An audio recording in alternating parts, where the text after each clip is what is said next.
Olá, querida, graça e paz, bem-vinda ao Devocional da Mulher Sábia. Hoje eu tenho uma palavra muito séria para dividir com todas vocês.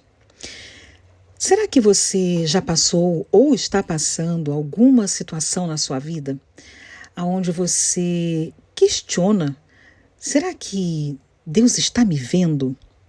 Será que Deus não está ocupado demais? Será que Deus se importa comigo?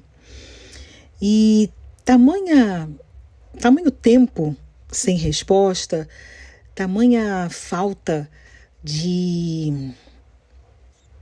um sentimento mesmo de pertencimento ao reino, você é levado a acreditar que talvez Deus tenha te esquecido, ou que talvez Deus tenha filhas preferidas, porque a solução não vem, a resposta não chega. Está demorando de passar aquela luta, aquele deserto, sabe?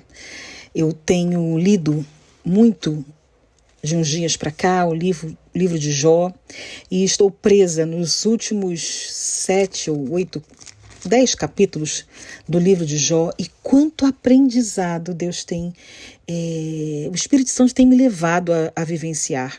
Eu queria aqui dizer para você uma frase que é título da Jó 36, a partir do versículo 5. E eu vou ler para vocês, alguns versículos, desse trecho aqui, do 5 até ao 15. Não lerei todo, mas algumas partes. E o trecho, o título, diz o seguinte: Deus é grande e não despreza ninguém.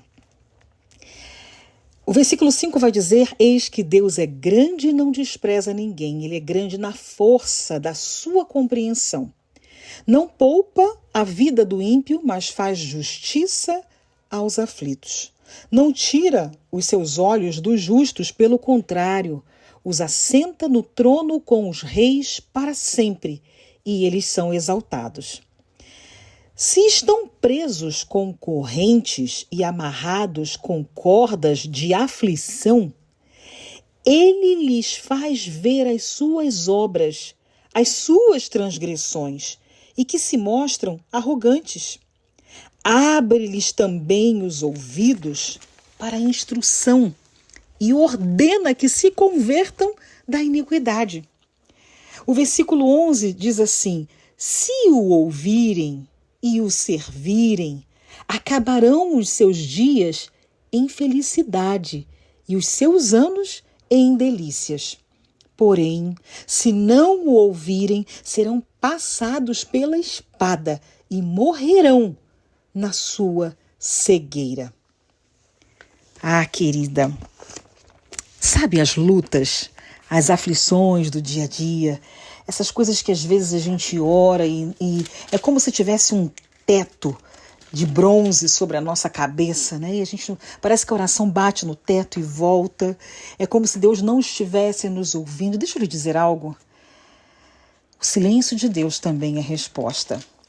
Aqui a palavra fala que se nós estamos presos a correntes, amarradas nas cordas da aflição, o Senhor ele usa isso para que a gente veja as nossas próprias obras, as nossas próprias transgressões, a nossa arrogância, a nossa autossuficiência. E Ele usa tudo isso para também nos abrir os ouvidos para recebermos a instrução dEle, para que a gente corrija a rota. E quanto aprendizado há! Quantas vezes eu orei por coisas achando que eu estava sendo injustiçada, quando Deus me levou a ver que não era a pessoa que estava fazendo aquilo comigo, era o próprio Deus me livrando de mim mesma, me livrando de algumas coisas, me mostrando naquilo tudo o quanto eu estava sendo prepotente, o quanto eu estava sendo,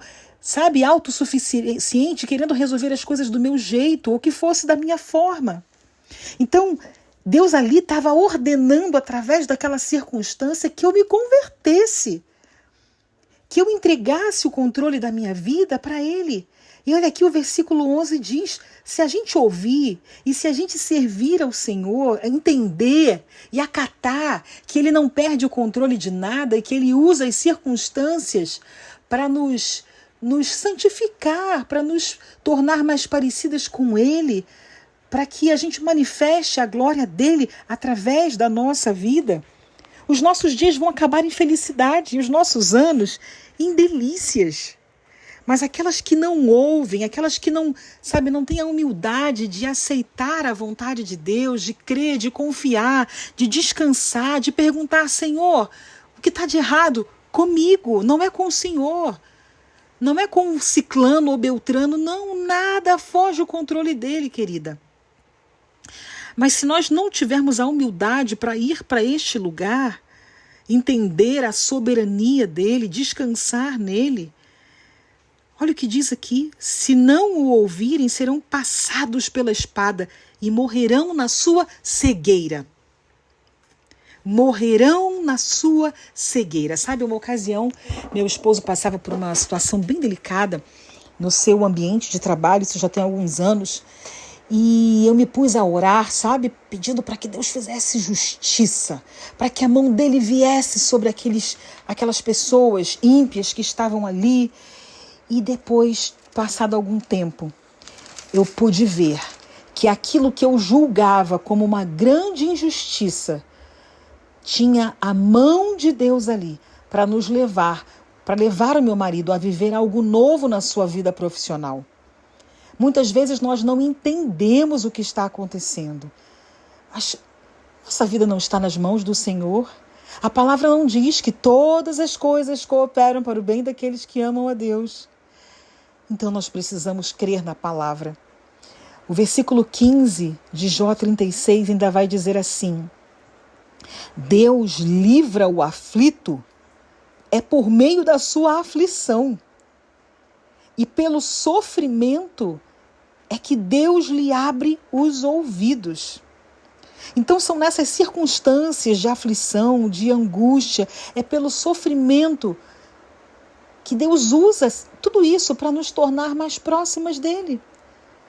Deus usa tudo isso para fazer com que a gente pare de viver de forma automática, para que a gente pare, sabe, de viver nessa ansiedade, querendo que as coisas se resolvam do nosso jeito, no nosso tempo, da nossa forma, para parar para ouvir o Senhor.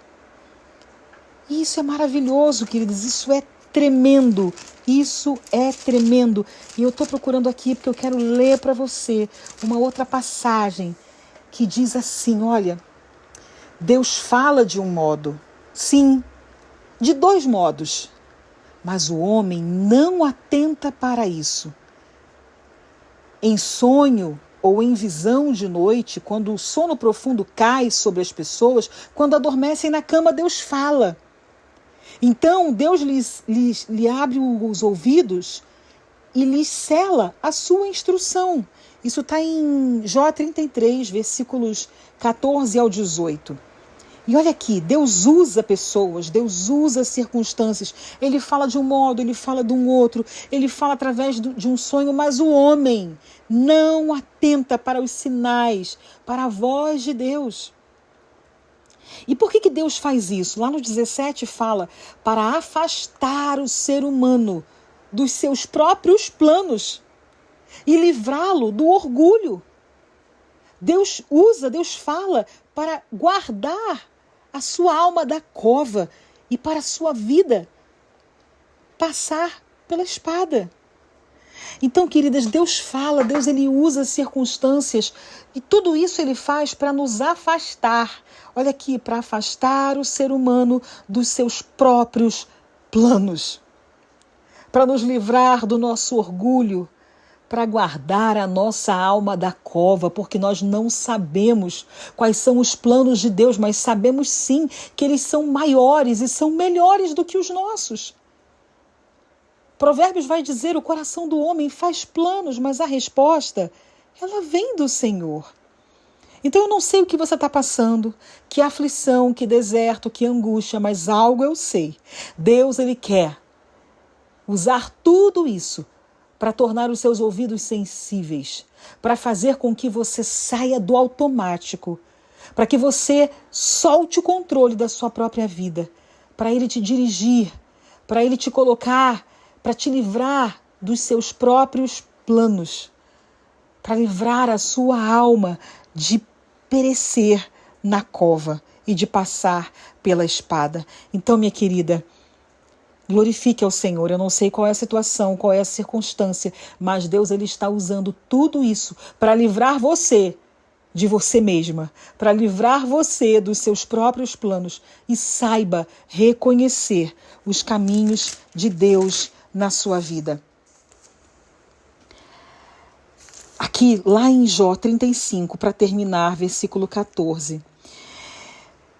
Eliú diz a Jó, e agora eu estou dizendo a você, virtuosa, ainda que você diga que ele não vê, a sua causa está diante dele, por isso espere em Deus.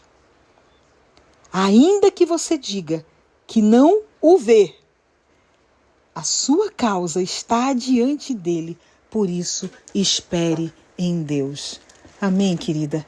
Vamos orar? Feche seus olhos aonde você estiver, se você puder. Pai querido, Senhor, perdoa-nos, Pai, a nossa incredulidade.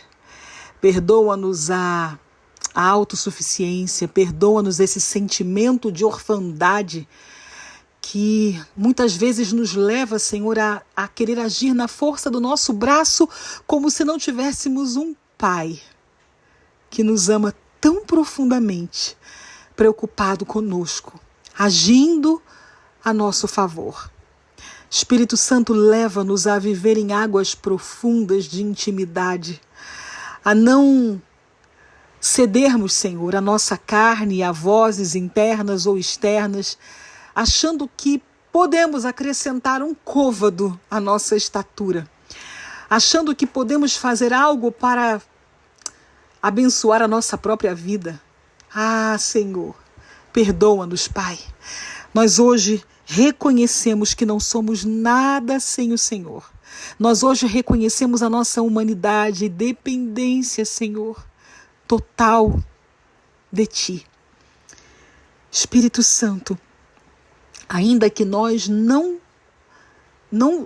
o vemos, mas nós cremos que o Senhor está conosco o Pai, o Filho e o Espírito Santo, e por isso nós podemos descansar, ainda que os nossos olhos não vejam, ainda que estejamos no meio das aflições e das angústias, o Senhor está conosco, que os nossos olhos possam, Senhor, cair as escamas para enxergar a Tua vontade boa, perfeita e agradável. Essa é a nossa oração, Papai, em nome de Jesus. Amém. Amém, querida. Compartilhe esse devocional com outras pessoas que talvez possam estar precisando dessa palavra de despertamento. Deixe seu comentário aqui do quanto essa palavra hoje entrou no seu coração e abençoou a sua vida. Deus abençoe sua casa, sua semana, seu dia, sua jornada, em nome de Jesus.